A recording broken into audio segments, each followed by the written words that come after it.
మహిళల క్రికెట్కు క్రేజ్ భారీ స్థాయిలో పెరిగిపోతోంది. సాధారణంగా పురుషుల జట్ల మ్యాచ్లకే ఆదరణ ఉంటుందని మొన్నటి వరకు వినిపించిన అభిప్రాయం. కానీ క్వాలిటీ క్రికెట్ ఆడితే మహిళల క్రికెట్ను సైతం ఆదరిస్తారని మరోసారి రుజువైంది.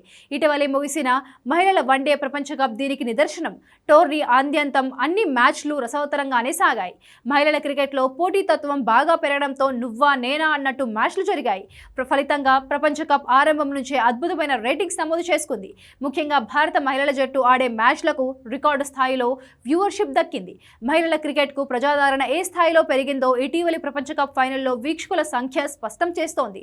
హర్మన్ ప్రీత్ కౌర్ నేతృత్వంలోని భారత మహిళల జట్టు తొలిసారి వన్డే ప్రపంచ కప్ గెలిచిన చారిత్రక ఫైనల్ మ్యాచ్ ఏకంగా 185 మిలియన్ల వ్యూవర్షిప్ను సాధించి సంచలనం సృష్టించింది.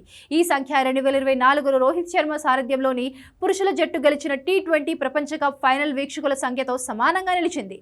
దక్షిణాఫ్రికాపై 52 పరుగుల తేడాతో టీమిండియా విజయం సాధించి కప్ కైవసం చేసుకున్న ఈ ఫైనల్ మ్యాచ్కు అసాధారణమైన ఆదరణ లభించింది. పురుషుల క్రికెట్తో సమానంగా మహిళల క్రికెట్ కూడా వీక్షకులను ఆకట్టుకుంటోందని ఈ గణాంకాలు నిరూపిస్తున్నాయి. ఇది మహిళల క్రికెట్ ప్రజాదరణలో ఒక మైలురాయిగా చెబుతున్నారు. 2024 T20 వరల్డ్ కప్ ఫైనల్కు 185 మిలియన్ల డిజిటల్ వ్యూవర్షిప్ వస్తే ఇప్పుడు ఉమెన్స్ వరల్డ్ కప్ ఫైనల్కు కూడా అదే స్థాయిలో వ్యూవర్షిప్ వచ్చింది. కేవలం ఫైనల్ మ్యాచ్ మాత్రమే కాదు, మొత్తం టోర్నమెంట్కు కూడా భారీ స్పందన కనిపించింది.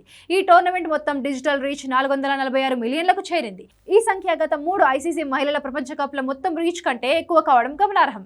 అంతేకాకుండా నవంబర్ 2న భారత జట్టు చారిత్రక ట్రోఫీని అందుకుంటున్న క్షణంలో గరిష్టంగా 21 మిలియన్ల మంది వీక్షించారు. ఈ అద్భుతమైన గణాంకాలు మహిళల క్రికెట్లో ఒక కొత్త శకానికి నాంది పలుకుతున్నాయని క్రీడా విశ్లేషకులు అభిప్రాయపడుతున్నారు. ఇప్పటికే ప్రైజ్ మనీ విషయంలోనూ పురుషుల వరల్డ్ కప్ను ఉమెన్స్ వరల్డ్ కప్ దాటేసింది. 2023 మెన్స్ వరల్డ్ కప్లో ఆసీస్కు అందిన ప్రైజ్ మనీ కంటే ఎక్కువ ప్రైజ్ మనీ 2025 టైటిల్ గెలిచిన భారత మహిళల జట్టు అందుకుంది.